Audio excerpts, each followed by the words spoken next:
Hey there guys, alright, welcome back to another awesome video. We have a TV show review. And today's TV show review is going to be of Batman the Caped Crusader.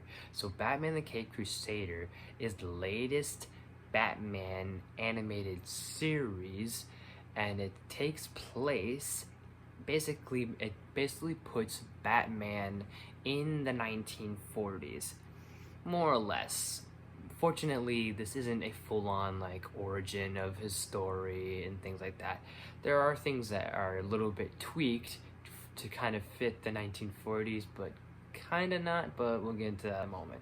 But this series has kind of like, I feel like a lot of these newer shows have been flip-flopping from the whole like directed by this person, this person, this person, this person. So this show is produced and written by Bruce Timm, who worked on Batman the Animated Series, so the other half of Batman the Animated Series, so minus Paul Dini, J.J. Abrams, and apparently Matt Reeves had a hand in some of these episodes, which was kind of nice, was kind of interesting.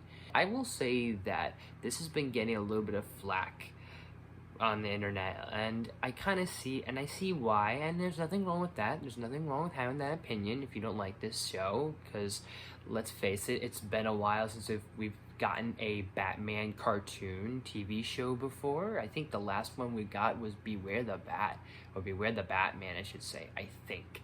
I could be wrong, but I think that was the last time we ever got a Batman animated series, and this one is not trying to, but it is kind of like being very heavily compared to Batman the Animated Series. I even did a big post about how much that this is not Batman the Animated Series. It is trying to feel like it. It is trying to feel like X-Men 97, and this isn't, I don't think in my opinion, X-Men 97 in that sense of, oh, this is the continuation or this is the follow-up for Batman the Animated Series, but done in a different universe or whatever the case is. It's the idea that fans were thinking this would be the next animated series, and I don't think anything is going to surpass the animated series or Batman Beyond or Batman Brave and Bold or anything like that, although I think this does come close. I will at least say that. And I will at least say this, and I said this already in my post, but I want to express how much this felt so rejuvenating, so fresh, so energetic to finally be like, wow, I actually sat and binged the entire season in one go, in one morning, because all the episodes were laid out for you on Amazon Prime, and it's not sponsored. Wish I was, but it was all laid out for you. You didn't have to wait every week to watch every episode and catch up on every episode, and it felt really great to finally actually do that. And so I thought it was really great for them. I thought that was smart on DC's part. I think this is a very solid show. I think this is very good. It's not great, it's not perfect, but I think this is very good. It's at least close. I think it's close and almost there. It almost hits the mark perfectly. Almost. There's definitely some really great talent here with, I have already forgotten the man's name who voices Batman. I think it's Hamish Lakerman. I am so sorry if I'm butchering the name, but he's a very strong and compelling Batman. He's a very convincing Bruce Wayne, and that is definitely something that is always not a challenge, but that's something that feels required when you are playing Batman, is that you have to be both sides of the character. You have to be the facade, the mask that is Bruce Wayne, and Batman. And sometimes that might be challenging, and I think he does a really solid, strong performance here. There's some other great talent behind the voices. You got Minnie Driver as Oswalda, aka the Penguin. Jamie Chung is Harley Quinn. Christina Ricci is Catwoman. There's McKenna Grace. There's John DiMaggio. There's a few other names.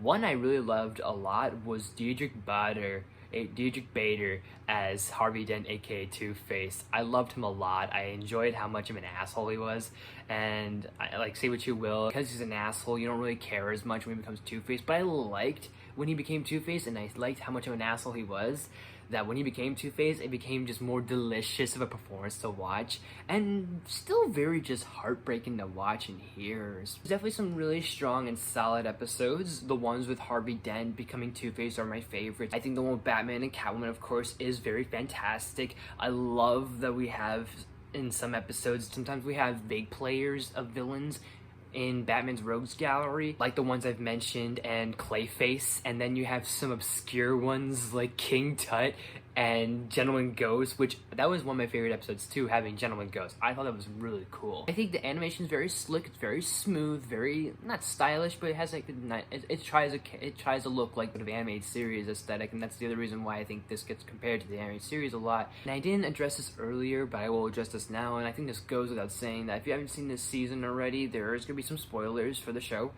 And I think this is very fitting that I mention it now. There are some things that might be very controversial. Let's just kind of get into some of the things why this isn't the greatest and why this isn't great. What makes this not great? What makes this just good or solid? What makes this below a notch great? To tell you that, as much as there's a lot of Batman, there's a lot of Bruce Wayne, it feels like there's not enough at the same time, which is really ironic. It's not a huge thing, but it's just a small thing. I feel like there should be maybe more of him at times. And some people might not be fans of the fact that I mentioned that it's not Oswald Cobblepot, it's Oswalda.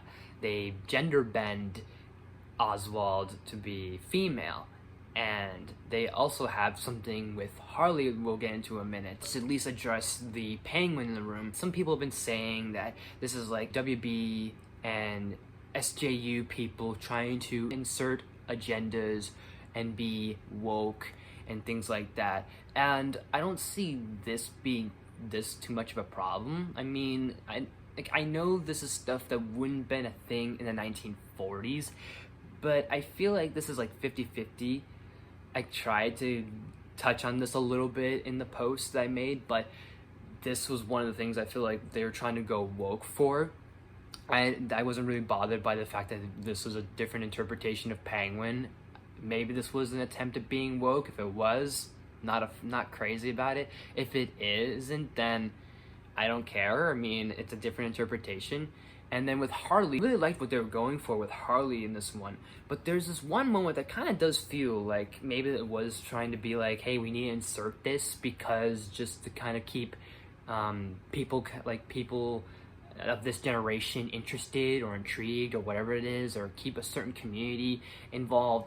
But all of a sudden there's this brief scene where Dr. Harley Quinzel has like this fling to Renee Montoya, one of the police cops. So I'm glad we see more of Renee Montoya. She's very underrated, but they literally kiss, and I don't know if if that was meant to be woke, but it did feel a little weird. I mean, it was like it happened. I'm like, oh, okay, that happened, sort of reaction. But I don't know. Like I don't see it as it being woke, but I feel like this one could have been a nudge. I feel like both these could have been nudges that they were like, hey, let's try and insert more agendas and insert more like people. Try not to see that, because not that I don't care, but it just feels like it doesn't feel like it's pandering in any way. I don't know. Honestly, just minor little gripes. Who knows what really went down while making these episodes and inserting these agendas and inserting these new things into a show set in the 1940s. And don't get me wrong, there are a lot of 1940s stuff going on, but there's things that